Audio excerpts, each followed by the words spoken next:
Welcome to Thursday's edition of COVID-19. Daily cases appear to be holding steady at the 500 level, and authorities are urging for continued public vigilance to ensure a more tangible containment of the third wave.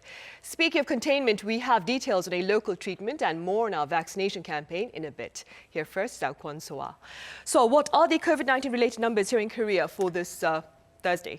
Sunny, as we are nearing the end of the work week, we are seeing a slight decline in COVID-19 infections. 524 is the tally we're seeing this Thursday, and with less than 500 domestic transmissions. So that's an improvement we're having there. Now, for the past 4 days, daily cases have been hovering at around 500 and even went down to 451 cases, which has brought the average number of daily infections now down to 578 in the past 7 days. Now, in total, Korea's tally stands at 70,728 and the death toll at 1,195, with 10 new fatalities added in the span of a day. Now, newest infections were linked to nursing hospitals, a correctional center, members of the military, as well as religious facilities. And speaking of which, contact tracers are struggling to find visitors related to a large outbreak linked to a missionary center in Sangju, and that's also why cases there are spreading across the nation. Even on Jeju-do Island, more than a dozen cases were linked to that missionary center, but they do not appear to have been added to today's tally yet. I see. Meanwhile, so on the international front, I hear we have more concerning news about COVID-19 variants. Right, Sunny. According to the World Health Organization, the new strains from the UK and South Africa have been confirmed in 50 and 20 territories across the world. And the WHO also referred to the new variant recently detected in Japan, which they say is a very concerning development, as well as one that needs more investigation. And meanwhile, in the U.S., also 2 strains in Ohio have been detected, so that strain might be originating from the U.S. And speaking of the U.S. also had a daily record high number of fatalities on Tuesday local time, with over 4,300 deaths in a day. And also the UK reported over 1,560 fatalities on Wednesday local time. And now let's take a closer look at the figures around the world. We have the U.S. here at 23.6 million, followed by India, which hit 10.5 million. And Brazil is also seeing resurgences, now at 8.25 million. Let's take a detailed look at the daily increases. We have the U.S. at over almost 250,000 infections in a day. And then the UK and South Africa, which are dealing with the highly contagious variant, reported some 47,500 and 18,500 infections. And many European countries are now struggling with this variant as well, including France, some 23,000 infections, similar in Germany, which recently also reported the first variant from South Africa. And with that, the global tally now stands at 92.76 million, and we see over 761,000 infections reported in just a day. And those are the updates I have for now. I'll be back in a bit after the government briefing. Sunny? All right, so thank you for now. Now, as I promised earlier, for more on the prevention and treatment efforts here on the local front, I have our Kim Dami here in the studio with me. Welcome, Dami. Good afternoon, Sunny. Now, let's start with Celltrion's announcement on its antibody treatment. Right, Sunny. South Korea is one step closer to rolling out its first homegrown COVID-19 treatment. Korean drug maker Celltrion on Wednesday announced the first batch of results of the phase 2 clinical trial for that treatment. Results show it could reduce recovery time and lower the chance of severe illnesses by 54%. For moderately ill patients in their 50s, there was a 68% reduction. Tests also show that recovery time is 3 days faster than the placebo, and for those aged 50 or over with moderate symptoms, it's 5 to 6 days faster. There has also been no serious adverse drug reaction among the patients who took part in the clinical trials. Korea's Ministry of Food and Drug Safety is reviewing its safety and efficacy, which is a key hurdle the drug must overcome before it can be mass-produced and widely distributed. Sertuyan also plans to submit an application for emergency use authorization with the U.S. FDA and for a conditional marketing authorization to the European Medicines Agency in the coming months. I see. Meanwhile, Tammy, we touched upon this yesterday as well with Kim Han-il, but those aged between 19 and 49 can expect to start their inoculation in mid-summer. Tell us more. Right, so as previously announced, people in that age bracket are to be the last people to be inoculated here in the country. But local health authorities announced on Wednesday that inoculations for the people can proceed as early as the third quarter of the year. So that means even if they're not frontline healthcare workers or severely ill, they can be vaccinated by July at the earliest. Around 32 million to 36 million have been included in various priority groups. These include medical personnel, those who work at long-term care facilities, elderly citizens over the age of then 50, and people with chronic illnesses. Patients with chronic conditions include those with cardiovascular, lung, liver, or kidney disease or cancer, or those who have taken immunosuppressive drugs for a long period. But children and teenagers have been excluded from the priority groups as some of the vaccines have not been approved for those under 16 or 18. The rollout will start around the end of next month with AstraZeneca's vaccines. AstraZeneca and Janssen vaccines are expected to be given at medical facilities, while Pfizer and Moderna will need new inoculation centers. There will be two inoculation as the preservation and distribution differs depending on the type of the vaccine. And experts say that preparing the extreme low temperature cold chain distribution channel for Pfizer and Moderna vaccines and educating medical personnel on their management will be a new challenge. I see some tasks ahead then. Staying with vaccines, here authorities here in the country are seeking to secure additional vaccines, Tammy. Right, South Korea is close to signing a deal with Novavax to purchase additional vaccines for 10 million people. And once the deal is inked, Novavax vaccines could be available by the second quarter of this year at the earliest. This vaccine will effectively supplement those from 4 other manufacturers as it has a long shelf life of 2 to 3 years. Other vaccines from Pfizer, AstraZeneca, Moderna, and Janssen can only be stored for less than 6 months. And Novavax deal would give Korea enough vaccines for 66 million people, and the country's COVID-19 vaccination plan will be announced within this month.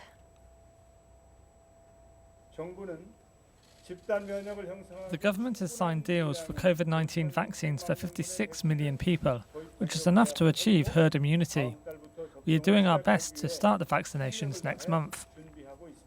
Right. Tammy, before you go, do give us an update on the financial support been extended to small business owners here in the country. Right, the third round of COVID-19 disaster relief funds have been handed out to small businesses and people starting Monday. Actually, on the first day, more than 670,000 people applied within the first 6 hours, and some even received their payments by the afternoon. In fact, the country's Prime Minister Chung Se-kyun said Wednesday that over 2 million people have received almost $3 billion in the first 2 days. And for the hardest hit businesses, the payment will be around $2,800. All right, Tammy, as always, thank you very much for the coverage. Hope to see you again soon. My pleasure. Right, up next, we are poised to join the regular briefing on COVID-19 here in Korea for this Thursday. And while we wait for that to start, here are a few reminders about the simple prevention measures that authorities have been highlighting for the general public. Do refrain from non-essential outings, and if you must head outdoors, do remember to keep your face masks on at all times. Also, do seek to ventilate your indoor spaces frequently and do keep a safe distance from those around you. Moreover, should you believe you may have been exposed to the virus, do go and get yourself tested. Now, we are still waiting for the briefing to commence, so perhaps we can take a quick look at the stringent restrictions on gatherings for social purposes that will come to an end on the 17th of this month. That will be this coming Sunday. Social gatherings of 5 or more people indoors and outdoors are banned across the nation until then. This ban has been in place in the metropolitan region since December 23rd. The briefing is about to start. We'll come back to you afterwards with a summary. First of all, we have Mr. Kwon Junuk with the explanation on the briefing.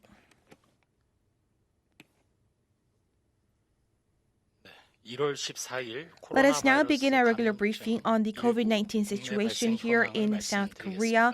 for January 14th. As of today midnight, we have 496 new local infections and 28 new imported cases. And the total case, though, now stands at 70,728. Yesterday, at the testing sites, we had a total of 87,625 tests conducted. And at the makeshift testing centers in the metropolitan area, we have tested 34,578 people, and of them, 50 have tested positive for the virus.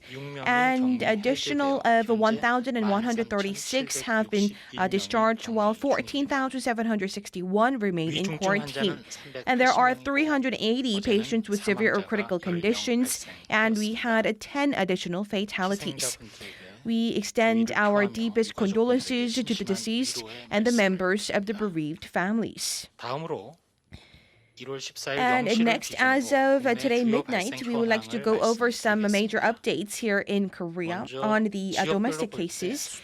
And as for the regions, we have identified 317 cases in the metropolitan area, which accounts for more than 60% of the cases, and about 179 in the non-metropolitan area.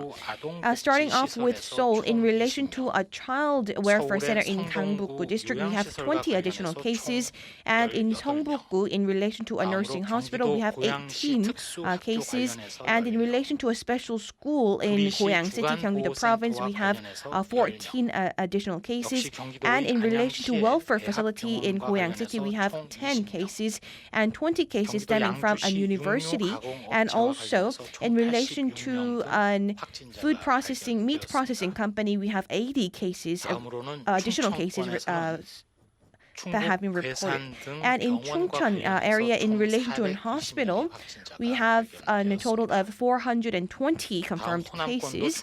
And in Honam area, major cluster infections were stemming from nursing hospitals as well. And we have 12 cases in relation to a nursing hospital in Gwangju City, and also in another nursing hospital, we have 130 additional cases, and also in Gumi we have 117 cases being confirmed.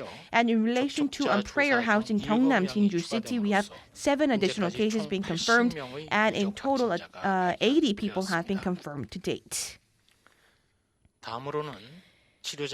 And next, we have some updates on the R&D process of vaccines and therapeutics. First of all, in South Korea, the COVID-19 therapeutics, we are carrying out continued clinical trials, and we also ask the medical circles for your continued participation. And as for the antibody treatment, we have the third trial, which has been applied for the approval, and we are currently reviewing this clinical trial right now. And even if this is before the emergency and conditional approval, we will be putting in place and commencing these necessary trials for the senior age group, and we will be carrying out this with 70 participants under 35 hospitals and institutions. And as for these more R&D on the therapeutics, we will also have additional information given to you, followed by my briefing. And nextly, we are currently looking into the National Public Health Center, and we are conducting the COVID-19 side effects, and we have some interim analysis that we will be disclosing right now. And as for the 40 adult patients who have been hospitalized for COVID-19, we have carried out analysis and surveys, and we have seen different types of side effects. And after 3 months, they had hardness of breathing when working out, and also they have a loss of hair. And after 6 months, most of the people and high proportion of the people had experienced fatigue. And also in certain patients, we have seen a decrease in their lung conditions. However, they have been having some improvements slightly. And looking at the CT of their lungs, we have seen that there are lung inflammations for a certain period of time, and most of them were also better after 6 months. However, we also were able to spot some lung-related diseases. However, in relation to mental disorders, we also had many people suffering from depression as well as traumatic experiences as well. And we have seen that many people experienced such depression as well as other types of mental disorders. So looking at these COVID-19 patients who have fully recovered, we will be monitoring and carrying out a multifaceted analysis on the side effects of these patients, and we will be disclosing these information in detail to the public. And next, as for the social distancing measures, we have some updates. The quarantine authorities would like to note that the third wave of COVID-19 here in South Korea, we have been analyzing the effects of the social distancing measures and the characteristics of the third wave. And this third wave has started from mid-December, and also right now we are seeing an end of the peak, and we are seeing a slow downturn. And also our reproductive rate also stood at 0.88, which is below 1 as well.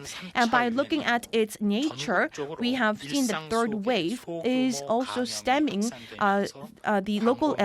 spreading the local transmissions sporadically across the country. For example, in October, when we had about 56.5% of the cluster infections, we have seen this drop to about 30%.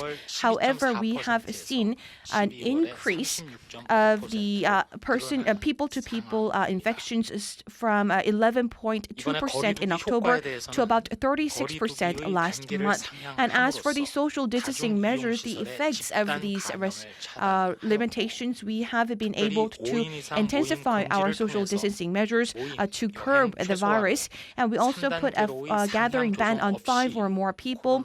And this were also effective in making the situation turn around here in South Korea.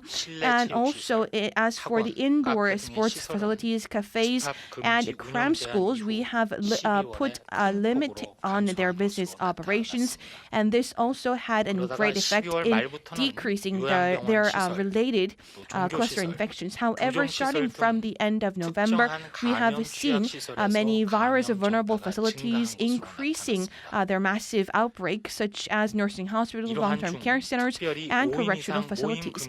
And against this backdrop, we have also put in place on the December of 24th the ban on the gathering of 5 or more people in the metropolitan area, and also this has been expanded to the nationwide regions starting from the 4th of January, and we believe that these were effective in curbing the outbreak to a large extent. And we believe that we could have contained the virus to a large extent without elevating to the highest level of social distancing of level 3.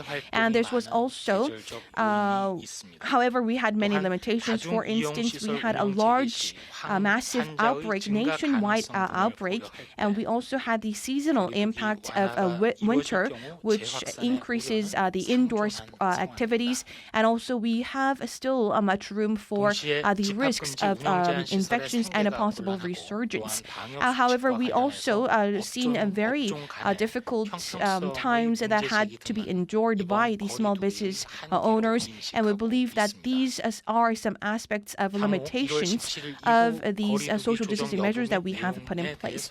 And as for the future's social distancing measures after to be put in place in the 17th of January, we will be consulting in detail with the local authorities, experts, as well as a panel of professionals, and we will be disclosing the details very soon.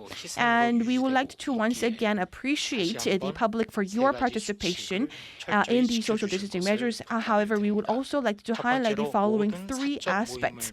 First, please cancel all of your personal gatherings and please stay home safely. And also, please switch all your religious meetings and gatherings to non-face-to-face means. And second, regardless of where you are, please wear your face mask if you cannot keep a social distancing in the outdoors, and also whenever you are indoors, you need to also wear face masks. And also refrain from going to environments where you have to take off your masks. And third, if you have any fever or respiratory symptoms and other suspected symptoms, please get tested by visiting a screening clinic as soon as possible. Likewise, at the medical hospitals, we ask you to also give them a document so that these patients could go to the clinic centers to get tested as soon as possible without any additional procedures there. In particular, we would like to urge the public the following. In the BTJ Missionary Center in Sangju, Gyeongsang-buk-do Province, in relation to this cluster infections, we have about over 1,300 people who have not tested themselves yet. So as for the visitors who have went to the BTJ Missionary Center, we ask you to get tested as soon as possible at this grave time, as we need to also endure all of these difficulties. So please get tested as soon as possible so that you do not put our quarantine efforts in vain. And a total of 713 cases of positive COVID-19 cases have been identified so far, and about 229 of them were visitors, and about 400 of them were the secondary infections stemming from these people. And centering around the prayer houses as well as other nursing as well as other religious facilities, this BTJ Missionary Center is increasing the local transmissions, so we ask you to get tested as soon as possible. Last but not least, we would like to highlight the following. The COVID-19 outbreak, the wave here in South Korea, under these difficult conditions, many people have been enduring difficulties and inconveniences, and they have took part proactively in the social distancing measures. And we are able to see a downturn in the outbreak. And especially this third outbreak and third wave of the outbreak, despite many risks here at home and abroad, we were able to overcome this outbreak thanks to our solidarity and the cooperation. For instance, first, we did not put in place a massive lockdown. Rather, we have put in place the special year and holiday quarantine measures with intensified social distancing scheme.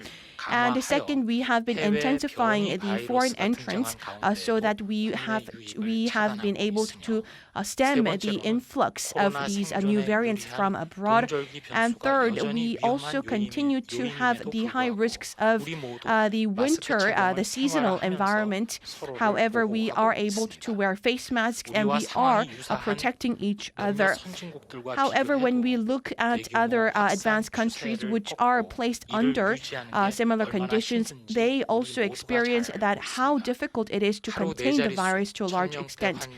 And we also had an upward trend of hovering with our daily tally hovering around 1,000. However, we were able to slow down the outbreak thanks to your participation. So once again, I extend my deepest gratitude to you once again. However, we shall not become complacent. And we are seeing an upward trend of the third wave. However, this has been persisting for the past 1.5 months. And we need to also remember that this downward trend needs to continue for the longer time so that we can confidently say that we have contained the virus totally. And we need to also practice social distancing for the time being. And especially, we have the Lunar New Year holiday coming up where we have higher movement of people. And also, we need to prepare ourselves for a rollout of the vaccines next month. And we have given you a brief introduction an overview of the outbreak right now. However, we need to also take particular precautions, especially at virus vulnerable facilities like nursing hospitals, long-term care centers, and religious facilities. And it is very important that you get tested if you have any suspected symptoms, as this can cut off the chain transmissions. And as we have more massive testings being conducted, so we ask you to get tested as soon as possible. And we also will exert our full efforts to maintain these policies so that this downward trend continues for the time being. Last year, without the vaccines and social distancing measures, we urged the public to continue to contain the virus. However, right now, the situation is different. Starting from next month, we will have the rollout of our therapeutics as well as vaccines being imported from other countries. We still have many risk factors. However, with these therapeutics and vaccines, we will have a new normal, and we would have a changed environment and daily routine amid the COVID-19 pandemic. So we ask you to encourage each other. 네, 이어서 장희창.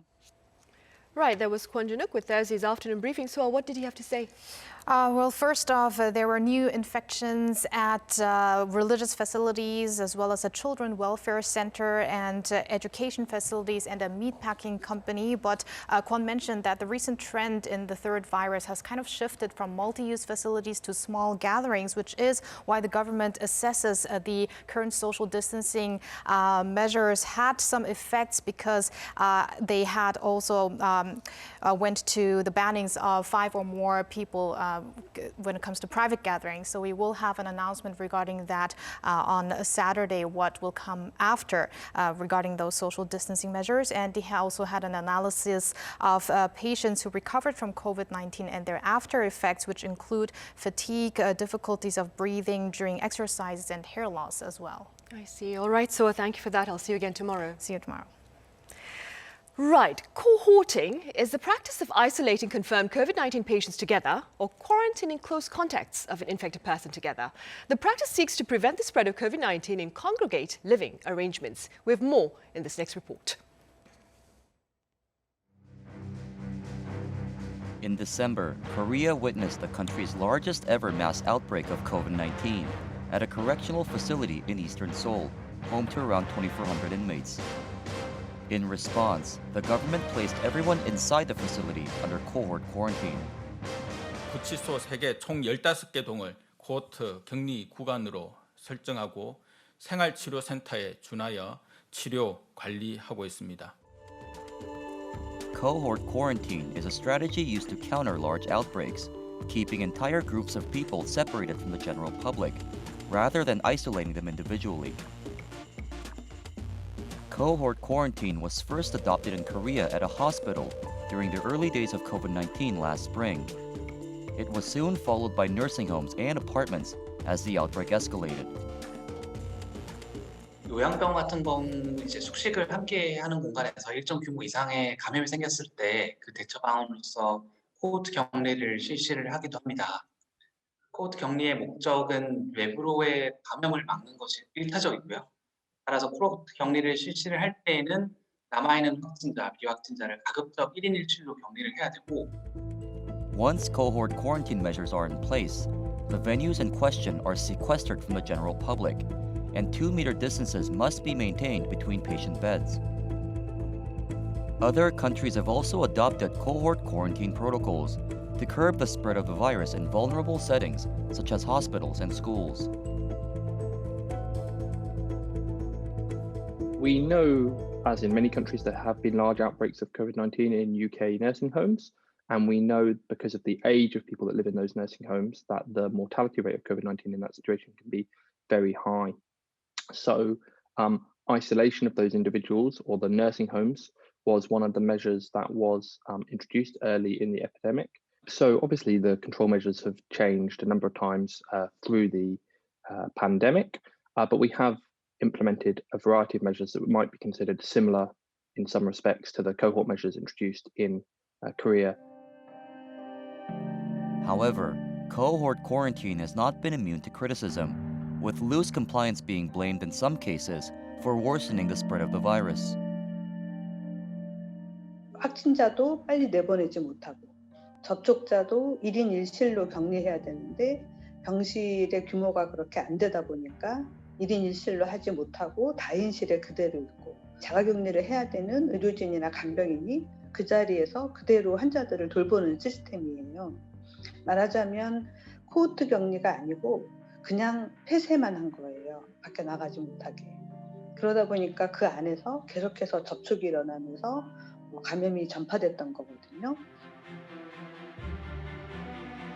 The Korean government has vowed to address any shortcomings in the implementation of Cohort Quarantine.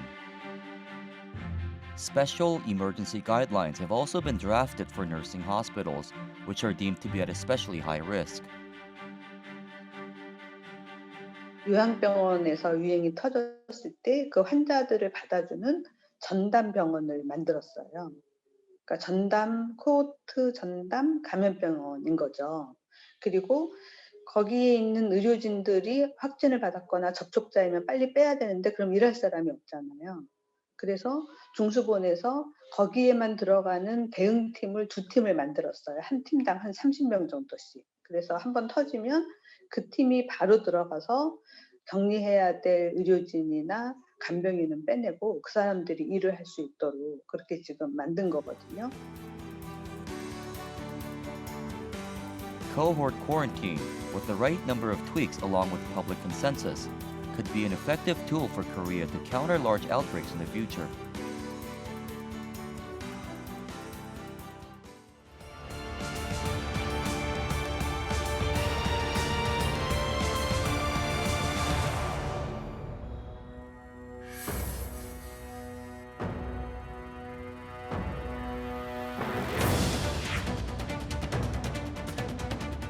환자 감소 추세가 나타나고 있지만 여전히 그 속도가 완만하며 기간도 채 2주가 지나지 않은 상황인 만큼 경계심을 풀지 않으시기를 부탁드립니다.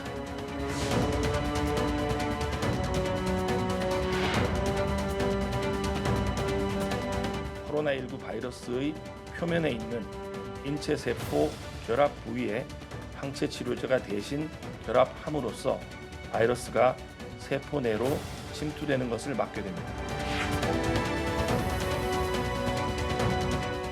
국민들께서 안심하고 백신을 접종하실 수 있도록 또 다른 플랫폼의 백신을 추가 도입하는 노력을 해왔고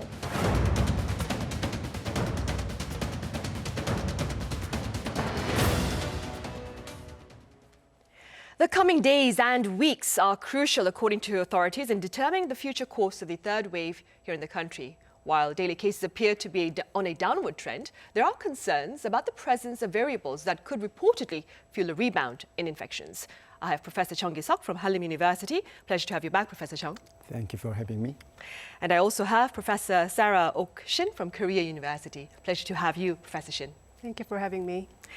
Professor Chung, the third wave appears to be on a decline after more than a month of stringent social distancing measures. Now, compared to the first and second waves, the third one is proving to be quite time-consuming, for lack of a better word. What are your thoughts? I think it's a matter of course that we see a very slow downstream. Because when you see a first wave and second wave, we could see a very rapid and steep upward. And then when you hit the peak, then you can see a slow downward slope. And so was it the first one and the second one. And as you mentioned, it took about a month and a half until we saw a peak of this third wave. Then I might say that another 1.5 months will take until we see a very safe level, say 100 confirmed cases per day. That will maybe last until Lunar New Year holiday. I see. I'm afraid. Professor Shin, authorities believe the third wave has hit its peak, but they have been concerned, or they are concerned, about the presence of variables, like I mentioned at the start of this session. What variables, perhaps then, are you most concerned about? Yeah, so although the third wave of pandemic has passed, we have to be on a very high alert because we're getting, hundreds of new infections per day, and many of them are actually from unknown infection routes. So there are several factors that might have been, we have to be worried about on this COVID-19 situation in Korea. First is the seasonal factor. Coronaviruses become more active during the winter season because viruses survive better in a cold winter seasons. And people are gathering indoor in a closed settings during the winter season. So that makes the quarantine measures become more difficult. Another factor could be the emergence of the variant viruses. So we know that the variant virus that has arisen from the UK is more transmissible than the conventional ones. So we have to be on a high alert on that. And we already have, new cases of these confirmed cases of these new variants found in Korea. So that's another factor. And then lastly, we have a lot of good citizens who voluntarily go to the centers to get tested against the COVID-19, but there are people who refuse to get tested, even if they are recommended or required to get tested. In particular, the recent outbreak from the BTJ Missionary Center, these people, some of these visitors are refusing to get tested, and that could be a devastating domino effect because there could be these visitors could be potentially asymptomatic virus spreaders in our community. So we have to be watching out for that. Right. That is also a concern that the Deputy Director Kwon Ji-wook mentioned earlier. Right. Professor Chung, authorities are looking to gradually allow gyms, singing rooms and cram schools and other such facilities to open doors. What are your thoughts on this measure, and what criteria needs to be met for a gradual resumption of business as usual at these places? Yeah, since the requirement is huge in outside, in some type of business, government have to reopen some facilities. But you have to think about the type of business. Some type of business cannot be opened easily, and some type of business you can open soon. And about the fairness of between the category of business, you have to be very fair because other category of business will not follow the government's policy. For instance, some months ago, boxing was allowed, but kickboxing was not allowed. Those two different sports are all making droplets. But anyhow, the government banned kickboxing, and they allowed boxing in certain gyms. So should be very fair and should be very gradual. And if you reopen in a very rapid speed, then we will see another surge at the end of the third wave. I see. Professor Shin, you talked about variants earlier on. Now, a coronavirus variant reportedly from Brazil was detected in neighboring Japan recently. What can you tell us about this variant from Brazil? Yeah, so Japan has announced that it has identified 12 mutations in a receptor binding sites of this coronavirus spike protein, which is a major antigen for making antibodies against the virus. And these mutation sites are not 100% identical with the strains from UK or South Africa, but it contains the key mutant proteins of the UK and South African strains. So these Brazilian ones might have similar virus characteristics, but we don't have the evidences yet, so we need more studies on that. But what we do know for sure is that UK variant is highly more transmissible than the conventional ones. And the strains from the South Africa has shown that it can reduce the amount of neutralizing antibodies. So that's very worrisome in that, if we start doing the monoclonal antibody treatments, the antibody treatment might not work against the variant viruses because they might become dominant and powerful, right? So that's quite worrisome. And And regarding the Brazilian strains, we still don't know how these mutations might have come from.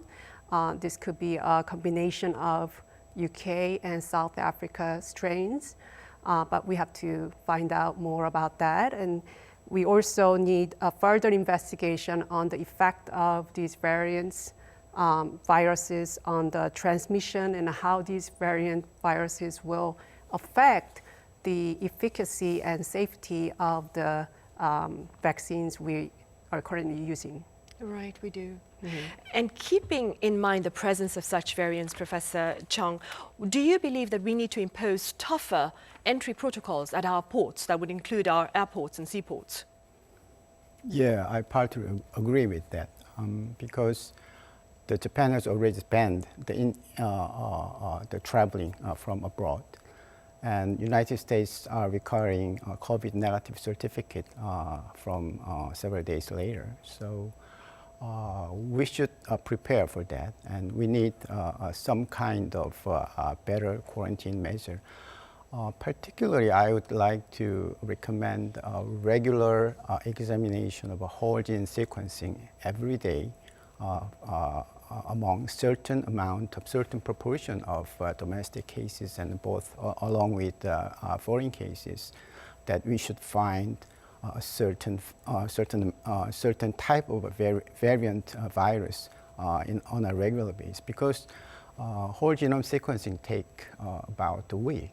Then if you find any kind of variant, it is already imported from 1 week ago. So we need more strong vigilance on finding variant viruses on everyday basis. I see. We need more speed then. Professor Shin, Celltrion has disclosed the result of its second clinical study of its COVID-19 antibody. What are your thoughts on this treatment? So yesterday, Celltrion released the data on their clinical trial 2, phase clinical trial 2, on its anti-COVID-19 monoclonal antibody treatment. The data shows some promising results in that the antibody treatment speeded up the recovery time and can reduce the ratio of people going from mild to severe symptoms. In details, the clinical trial 2, phase 2 was done with 327 patients with mild to moderate symptoms from Korea, Romania, Spain, and United States. The antibody was able to reduce the possibility of developing a severe case by 54%. And what's more impressive is that this antibody treatment for those who are age 50 or older, the ratio went down up to 68%.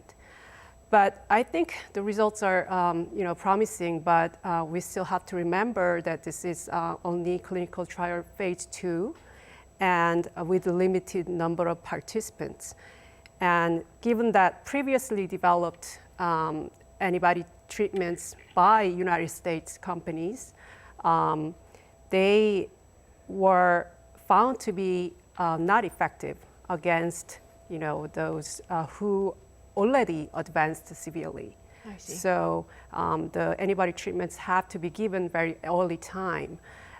So we need more data on clinical phase 3, and with more people involved, obviously, and we have to observe whether it will be, effective against severely ill cases. Right. And also, I think we have to, monitor the safety, long-term safety of these monoclonal antibody treatments. Right. And Professor Jung, if Celltrion's antibody treatment is granted conditional approval, it stands to become the first homegrown therapy to COVID-19. What meaning does this achievement hold? Yeah, it's great. It's big news because we have one type of treatment option in our homeland, so made in Korea.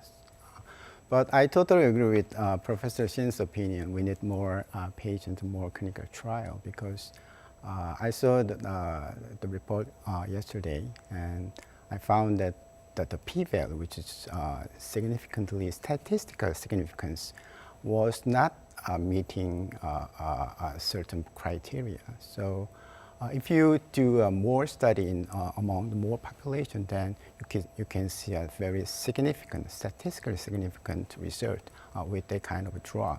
But still, we don't know because we need very clear, crisp statistical confirmation of the effect of this drug.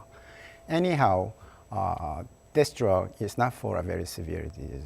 Once the virus is in the body and destroyed whole organs, then you cannot do anything with antiviral agent. So must be administered in a very early stage, and in some patients, it is a kind of a self-limited disease. So in that case, why do you need much money and more labor in those kind of self-limited disease? So we'll see, and eager to wait for a clinical 3 trial result. I see. So we'll have to be cautiously optimistic then. All right, Professor Chung, as always, thank you very much for your thoughts, and Professor Shin, thank you for your insights. Thank you. Right, and on that note, we end our coverage for today. Now, tomorrow, we take a fresh look at the impact of the pandemic on the arts and cultural sector and the innovative approaches to tackle those challenges. See you tomorrow.